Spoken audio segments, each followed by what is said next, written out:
Програма Христо Ботев.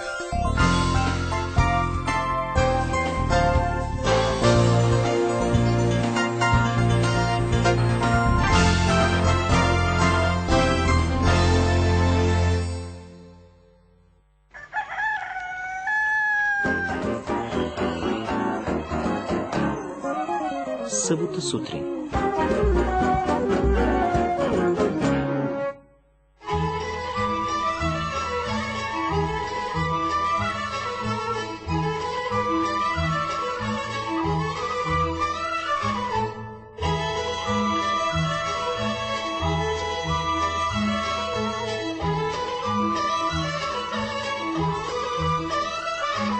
Добро утро, приятели на събота сутрин! Аз съм Валери Леков и днес с екипа ни Михайлина Павлова, Георги Величков и Николай Николов ви питаме: знаете ли къде се намира село Бабук? Ако не знаете къде точно се намира и какви хора живеят в него, защо е такова името му и какви са традиционните местни ястия, какво вечер се случва в сградата на читалището, какви са добруджанските песни и колко са весели и талантливи бабучани, останете с нас в следващия час и ще разберете.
Казвам се Елена Николова Радева и съм секретар-библиотекар на Народно читалище Дочо Михайлов от 2003 година. Да започнем нашата репетиция.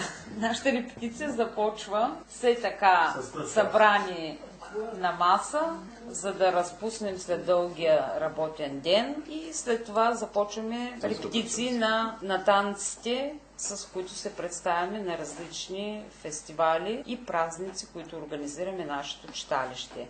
Танците, които изпълняваме, са автентични, свързани с добруджанският фолклор. В нашата програма имаме сборенка, данец. Данецът е женски танц, ръченица и ръченик, тъй като са разделени между мъже и жени, и хоро, право хоро, характерно за Добруджа, за нашето село. Смея да твърдя, че на фестивалите, където сме участвали, където имаме възможност да участваме, сме печелили призовите първи места и специалните награди. Освен ансамбъл за автентичен фолклор, в нашето читалище, като постоянно действащи състави, имаме мъжка певческа група, която също взема участие заедно с ансамбъл за автентичен фолклор в фестивалите и също печелят първите отличия винаги.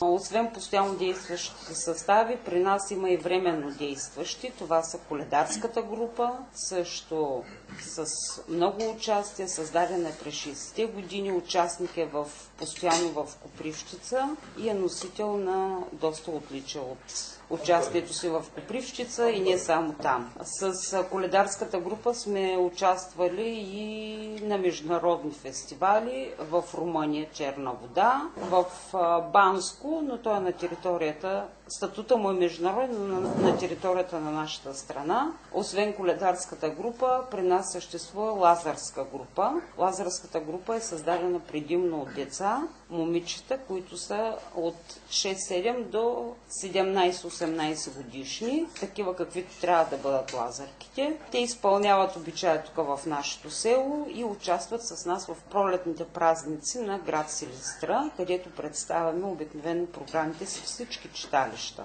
Имаме и Ивановска група, но от няколко години групата не можем да я съберем, да представим обичая, тъй като съвпада с учебните часове на учениците.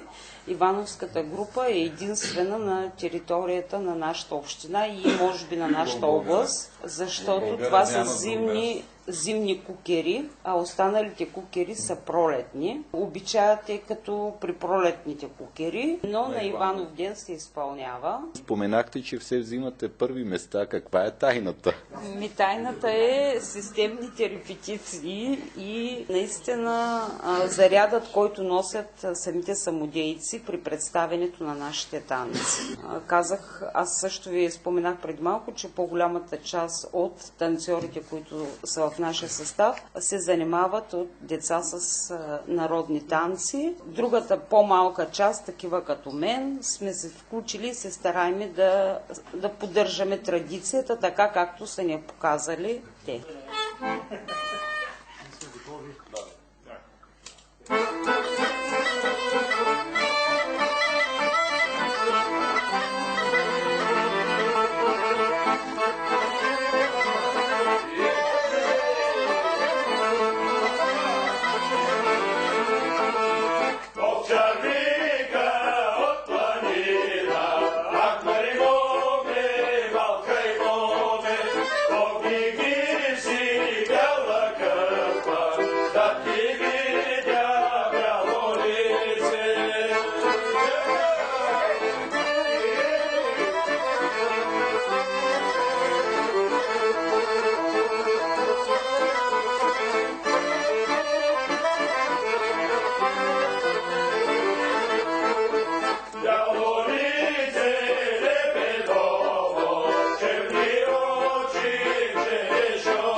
В нашето село, освен читалищните състави, имаме и клуб на пенсионера, където възрастните жени имат певческа група, която също се представя така добре на фестивали в страната и в областта. Фолклорна певческа група, от тях сме наследили много от традициите, правиме проучване и издирвателска дейност относно обичаите характерни за нашето село, песните, танците. Благодарение на много от тях сме ги възобновили. Видях тук кмета и той ли участва? Да, кмета и той е част от нашия състав. Той е един от танцорите, който от дете танцува и също помага за обогатяване репертуара на състава, заедно с нашия ръководител Нено Петров.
Здравейте, господин кмете. Здравейте.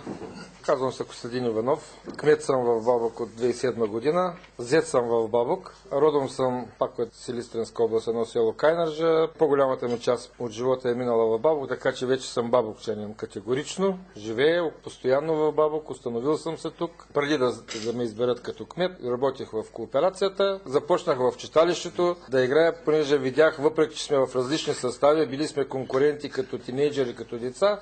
Тук се събрахме, тук вече нямаме какво да делим, направихме един много добър сплотен колектив. Много е хубаво, когато се работи с хора, които имат познания в фолклора, в народните танци. Решихме и направихме по-голяма група, почти вече сме ансамбъл. Трудно преглъщаме вторите места, когато вземем, понеже сме свикнали само първи места да вземем. Малко се хваля, но това е истината, те медалите показват. Успеха ни се дължи не на друго, не на много упорит труд, просто за това, че сме сериозни, че сме група, нямаме кой какво да дели, нямаме кой къде да се дърпа на различни страни. Основната част от мъжете сме закърмени от деца с фолклора, с народните танци, с доброжанския бит, да го кажа. И това ни води, това ни кара, това ни стимулира, поддържаме, съхраняваме, предаваме и на децата си, доколкото можем, за съжаление малко. Децата трудно се решават да продължат битани, но част от тях се хващат. Такива са времената, сега всички виждаме, че е по-трудно да се развива фолклора.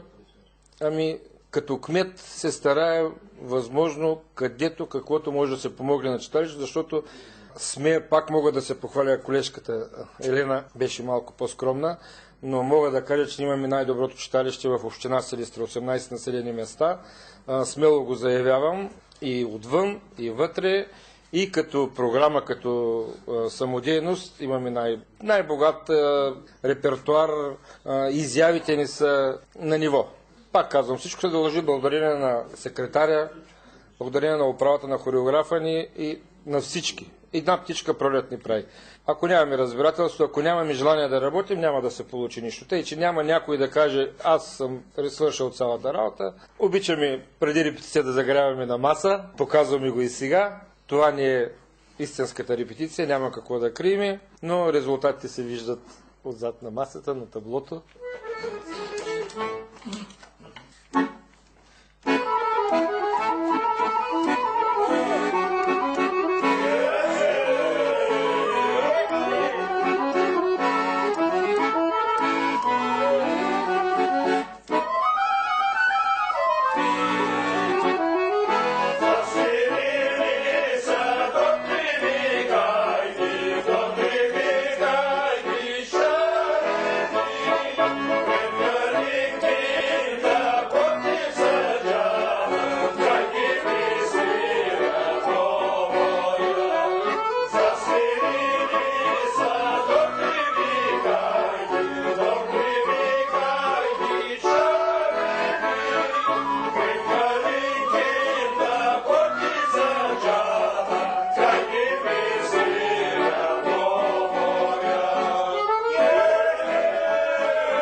Как съвместявате танцуването с кметуването? Ами то танцуването е самодейност, то е извън работно време, тъй че няма нищо общо, въпреки че кмета е 24 часа на работа, както се казва, но това не пречи. Човек като има желание, намира време, като няма желание, намира причини. Тъй че не пречи, нито работата пречи на самодейността на танцуването, нито танцуването пречи на работата. Щом има желание, човек намира време. Всеки от нас е работник, ние не сме ученици. Всеки работи, всеки се отделя от личното време, за да дойде тук. От една страна разпускаме, зареждаме батериите, от друга страна се събираме, споделяме опит и провеждаме едни репетиции, но тъй като, пак казвам, имаме си го в дъното на душата, в сърцето, лесно не ни е трудно, лесно се предава опита и на хората, които не са танцували, бързо влизат с наша помощ и се получават нещата. С работа. Всичко се получава с работа. И желание. Да, мерак.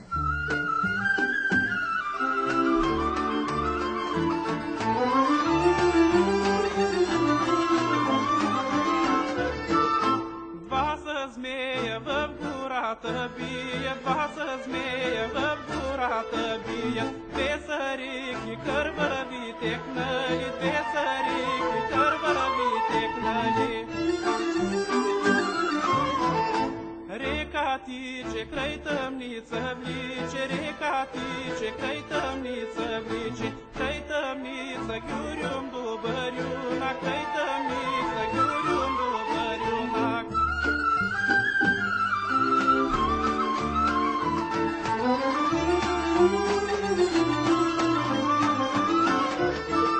На дланта му пиле соколово, на дланта му пиле соколово, отговаря гюрюм добър юнак, отговаря гюрюм добър юнак.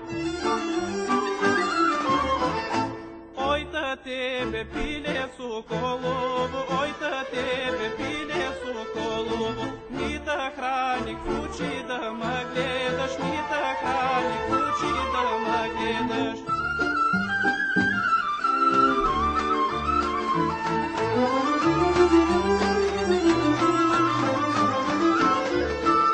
Най-та храник у дома да идиш, най-та храник у дома да идиш, да отидиш гори да обидиш, да отидиш гори да обидиш. Дворито ти тревен привясало, дворито ти тревен привясало, портито ти ръждя сало, портито ти ръждя сало. Село Бабук. 1841 година едни записки на Железаров, имаме на един записки, съм все още не е подготвена като история. Тогава е основало нашето село. Има легенди за основанието, но няма достоверни факти и данни точно как се е създало селото. Скоро ходихме в едно село, в село Ветрено, една местност на един баир, се е водило Бабука. Там, да, той е имало крепост, все още стоят останките от тая крепост горе на баира, но турците като са минавали, оттам това население е обирало керваните и са решили турците там, точно сега, не бей, нещо друго ми каза той, както са титлувани, нарежда да се опожари селото и прогонват всички отвъд Дунава в Молдова и опожаряват, сриват селото там, селището до основи. И след това, когато се завръщат нашите прадеди, може би, това е било късна есен. И не могат да стигнат с калюци, с колесари до там, защото е на 100 км от тук. И в нашето село, тук в ниското, е запазено от ветровете, имало е високи дървета, имало е 3 кладенеца. И едно от легендите за това, че се казва Бабук, на тези големи дървета са казвали бабуци. И това е името Бабук, а другото е още от преди това се е били бабуци там, където са.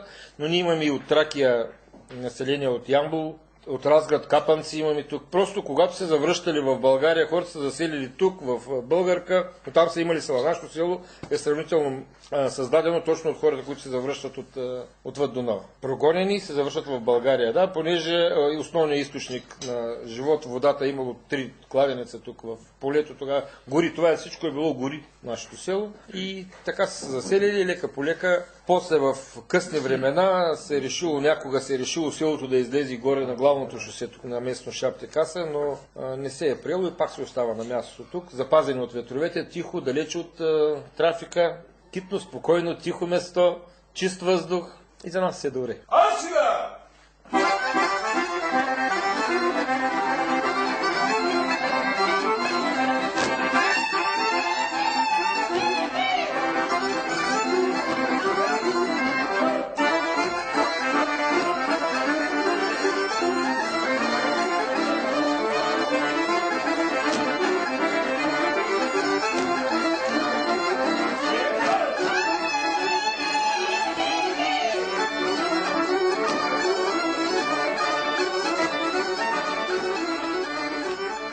Преди в 70-те години нашето село, смея да кажа нашето, защото мен ме е нямало тук, но вече казах, аз категорично съм бабовчин, е наброяло на 2500 човека.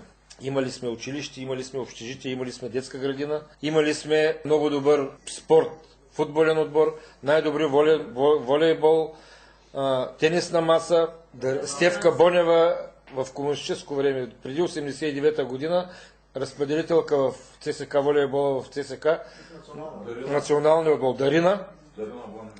Остана в Щатите, беше засъдена задочно от българи, тя е от село Бабок. Остана в Щатите и сега вече почна да си идва на гост, но 10 години не беше се връщала тя е от нашето село. Така че нашето село е раждало професор Раданов, който беше патолог. Раждало е кадри, се надяваме, че продължава да ражда. Но към настоящия момент училището ни не работи.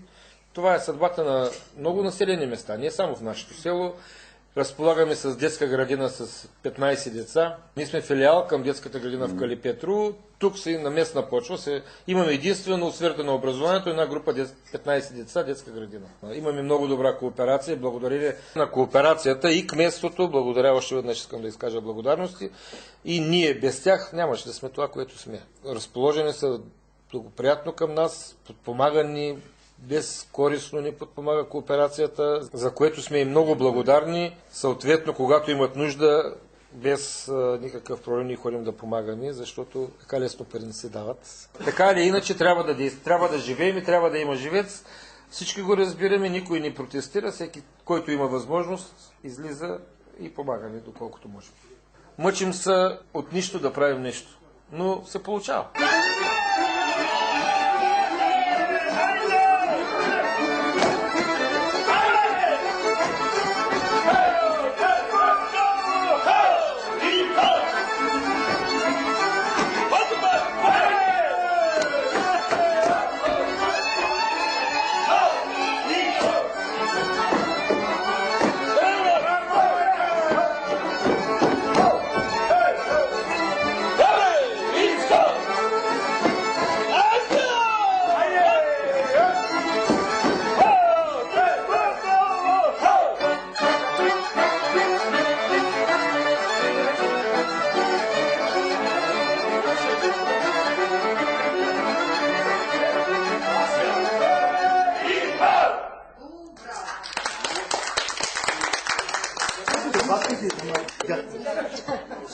Кой ги правеше напевите? Тази жена вика, напевите ги прави най-добре. Как се прави това?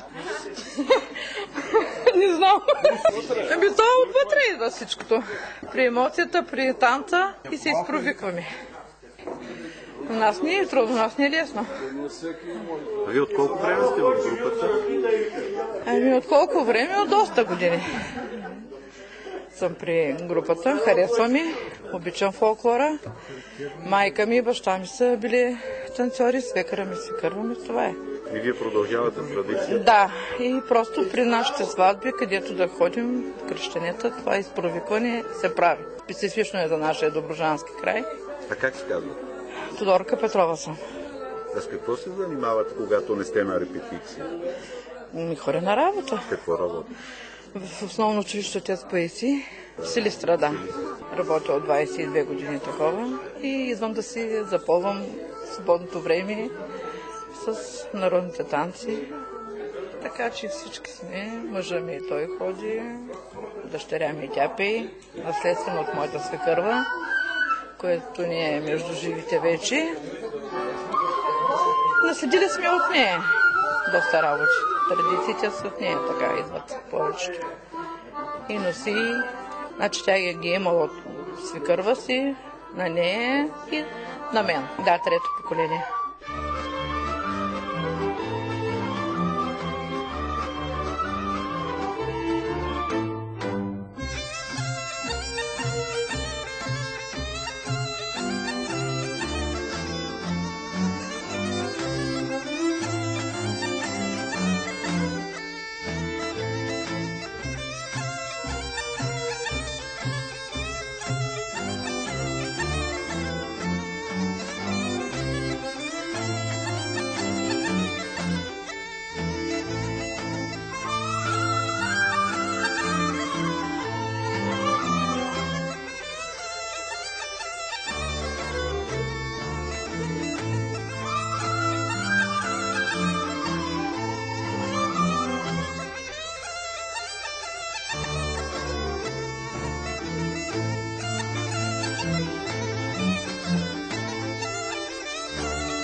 Я и младите хора да видим тук.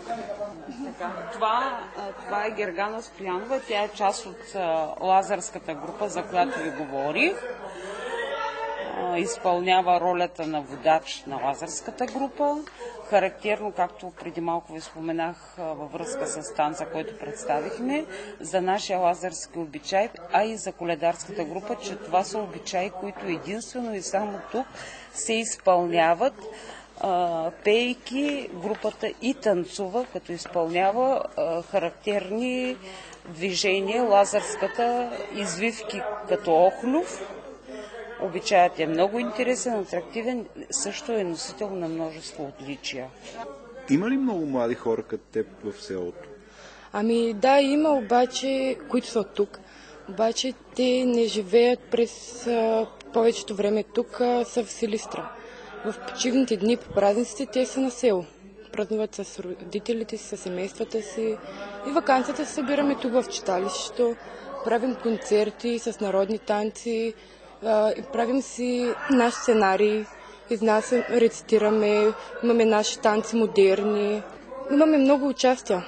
Тези участия ни носят много награди. Този фолклор се поддържа от много години и ние се радваме, имаме голямото удоволствие да участваме тук в читалището. Когато не сте на училище, когато не сте в читалището, как протича живота на едни млади хора като теб в селото? Събираме се, повечето, които сме тук, излизаме, говорим си, забавляваме се. Общо взето нещо, което правят младите тинейджери. Имаме гори, когато имаме възможност, защото са далеко и ходим. Изкарваме си много добре там и се радваме за тази природа, която имаме. Твоето бъдеще с селото ли е свързано? Какво мислиш след като завършиш? Ще продължиш ли да учиш? След като завърша ще отида да уча, обаче не мисля да ходя в чужбина да живея и да работя. Но това за селото ще продължавам да си идвам тук, когато мога. Ще идвам в читалище и ще продължавам традицията. Родителите ми и също така и баба и дядо също са били танцори. И гледам да продължа традицията с нашия род и поколение. Гледам колкото мога повече да карам другите, да ги подтиквам да правят това. За да нас да ни е по-хубаво и за всички, които ни гледат.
С името на нашето село е свързано едно от най-легендарните личности Дочо Михайлов, деец за освобождение на Добруджа от румънската окупация.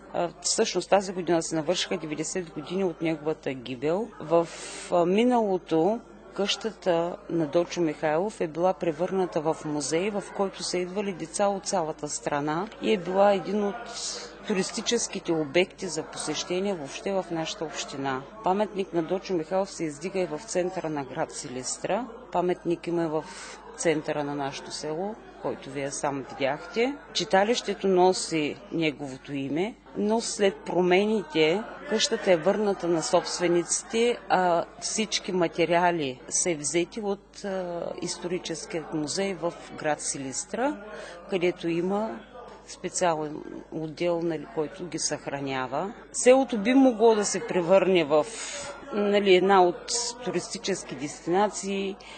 За селски туризъм се говори, но все още не можем да предложим място за нощуване. Също така танците, обичаите, които представяме, също биха могли да бъдат включени в този селски туризъм, защото освен, че представяме лазарски обичай, за който говорихме преди малко, на 25 декември нашите коледари, коледарската група обикаля селото. На обяд пред читалището кмета с председателят на кооперацията посрещаме коледарската група.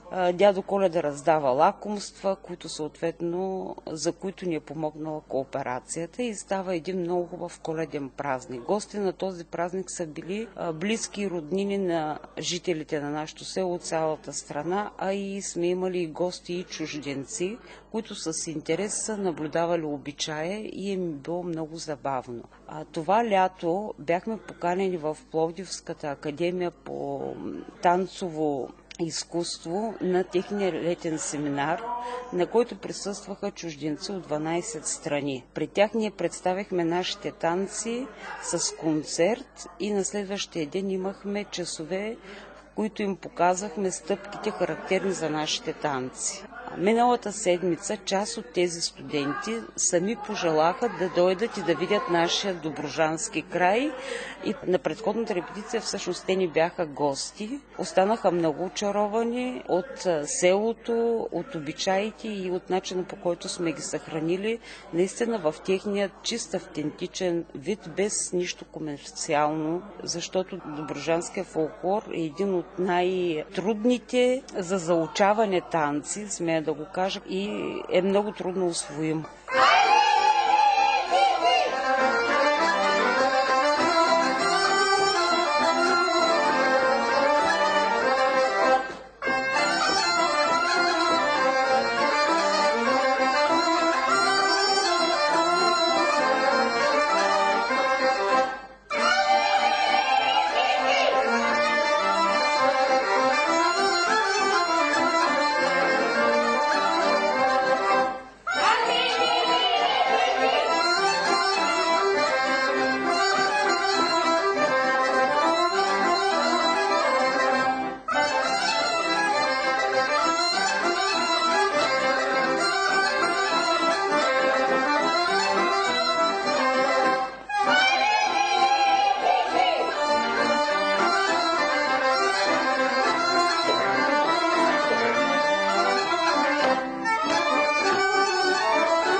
Като говорим и споменахме Румъния, тук сте много близо. Общувате ли? Как? Да.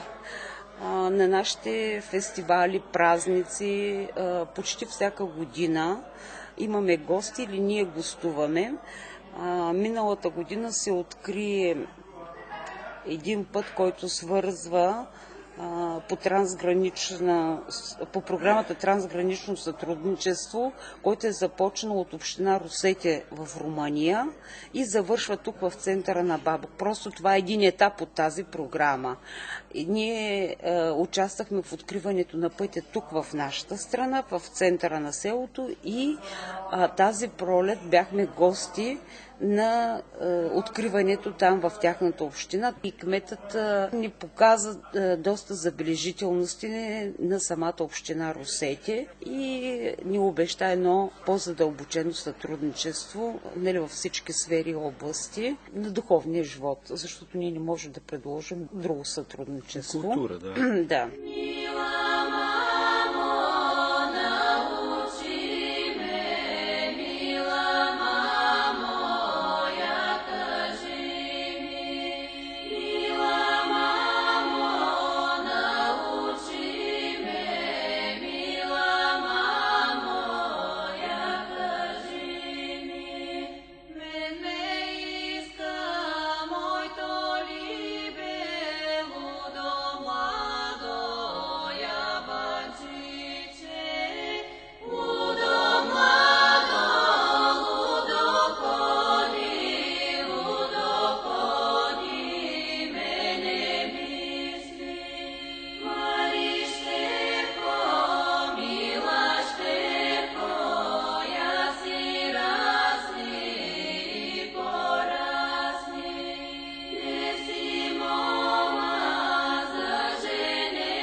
Аз се казвам Русанка Стоянова.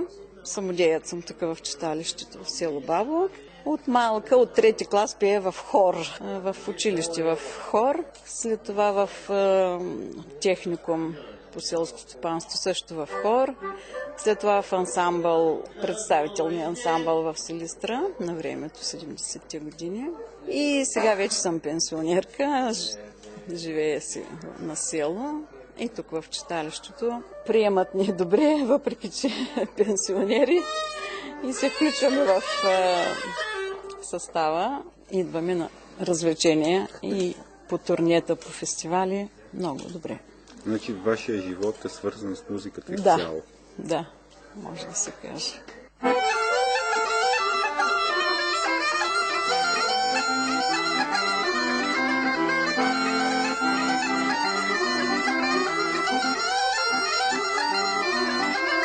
Де се е чуло и видяло сред летия слана да падне. Де се е чуло и видяло сред летия слана да падне.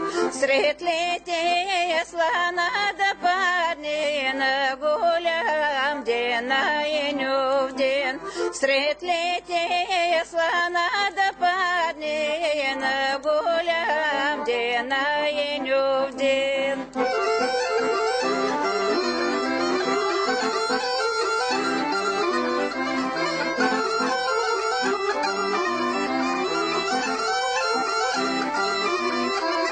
Че ми е по пари изгори на ниви златни класове. Че ми е по пари изгори на ниви златни класове. На ниви златни класове, на лозя едри гроздове. На ниви златни класове, на лозя едри гроздове.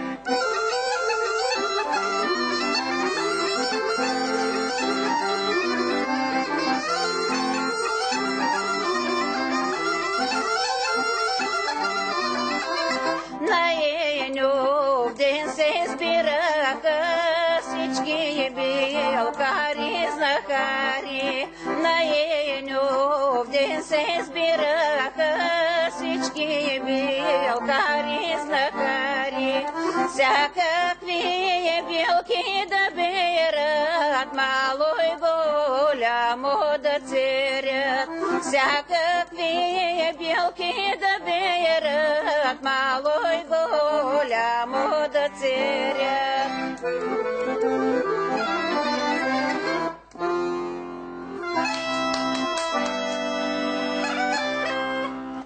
Там са не за читани наденци. Наденците... Разим се, аз више там. Той е фарлинка. Фарлинка. Да. Бабушки фарлинка. Той него е прякор и така. Прякор му е такъв и зато и се вика фарлинката. Зато и при мене идат. Що се сагате ти сразу? Той и лоджи. Тук се закачитаме най-късно. Няма никой магазин, так, всички си направим къмъсо. Тук на село, поне. А имате ли тук някакво специфично ястие, което само тук го приготвят? Не, и българът си уриси.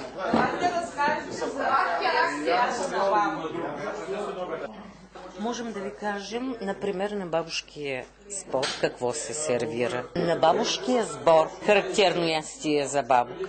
Ами агнишко с ориз и булгур в пещ.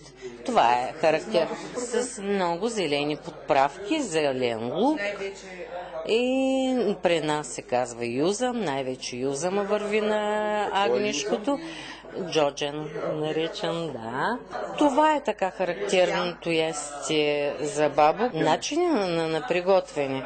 Запържва се доста лук, запържва се ориза и след това се прибавя и булгура, който предварително леко е запарен с гореща вода. А след това се прибавя лъжичка сол, лъжичка червен пипер и месото е предварително овкусено с сол и тогава се слагат и многото подправки, като имам предвид, нали, джоджана, люштян и магданоз. И после се поставят месата, налива се вода и се слагат в пеща. Пеща се замазва с жълта пръст, жълта кал. Замазва се и се задушава там агнешкото и се пече поне 2 часа и половина. Това е нормалното и после вкусно. Нещо много характерно за бабук. Маджуняна каша. Да, маджуняна каша, това значи прави се динен мед от дини. От диня мед? От диня, да. И ние го наричаме маджун. Динята, нали е срязване? С лъжите се стържи. Това нещо се изкопава един трап в земята, слага се тава и това се казва сала. Това от динята. И той нещо се слага да ври. Но то става една вода, после се прецежда. Като се свари, като се пусне сока, цеди се и остава една бистра така една вода. Това нещо ври 24 часа. Да ни кажа, 24 часа, ма то е направено в земята, в трап, с огромна тава. Да, голяма тава и става гъсто. Почти гъстотата на какво да кажа. На истинския мед, но още отначало, преди да е озахаросан. И така, като го сложиш, то да си капи. Цвета му е тъмен. Тъмно кафяво. Не знам как кафяво до черно, нещо такова. И е много вкусно. Едно време са си го разтваряли с малко вода, с малко сиренци и така са си живеели. Аз помня моята баба, моя дядо, така си ядяха. И аз съм яла. Като направиш така си едно сок от диня. Да се направиш обаче не през блендерчето да стане малко гъстичко, направо водица. Затова ври 24 часа да се сгъсти, но е много вкусно. Много вече, нали така на село, много рядко хора правят. Да, много е трудоемо. Много трудоемо. И от този мед, динения мед, се прави маджуняна каша. Брашното се запържва, по-скоро опуква. Брашното трябва да стане кафяво. Кафевичко, за да не се маже в устата, иначе не е вкусно. И вместо захар, така вземаш бурканче или чаша, каквото е да е, и така сипаш и то си става една черно кафяво и така с лъжицата и много е вкусно. Но и маджуна така разтворен, можеш и да си го пиеш като напитка, да си го направиш. От съвременния начин, пък преди те не са си правили така, но са си слагали сиренци, много е вкусно. А вие как се казвате? Аз съм Цонка Стоянова. Русица Симеонова. Рада зълда отива с 200 дни шарени, през гора зелена, за вода студена. Рада зълда отива с 200 дни шарени, през гора зелена, за вода студена.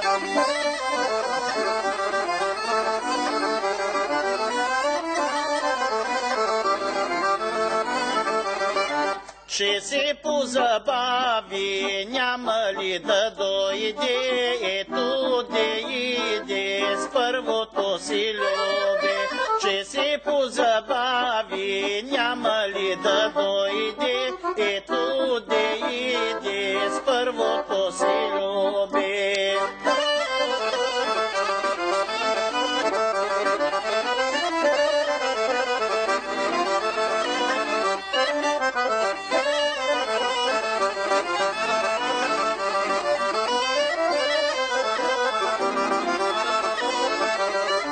Напреди върви, тривата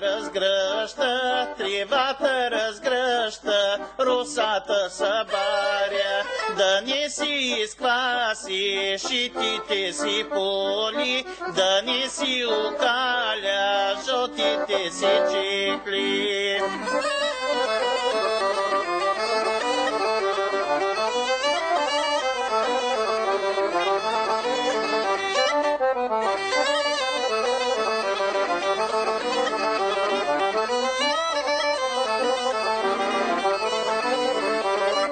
Напреди върви, за ръка я държи, от тях я заведе, булка да му стане, напреди и върви, за ръка я държи, от тях я заведе, булка да му стане. Ами казвам се Христо Вандев, живея в град Силистра, работещ съм, идвам в село Бабук, самодеец съм, изпълняваме народни песни, хубави, автентични, доброжански. С какво се занимават? Аз шофьор съм, карам бетон помпа и през свободното време това упражнявам, драго ми, правя го, с удоволствие го правя и затова идвам тук.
И така, уважаеми слушатели, вече със сигурност знаете повече за силистренското село Бабук и за неговите жители. Аз им благодаря за гостоприемството и за приятно прекараните часове заедно. Желая им здраве, щастие и да бъдат все така весели. Това бе всичко от днешната ни събота сутрин. С пожелания за хубав и слънчев ден се разделяме и с вас, уважаеми слушатели. До чуване и бъдете здрави!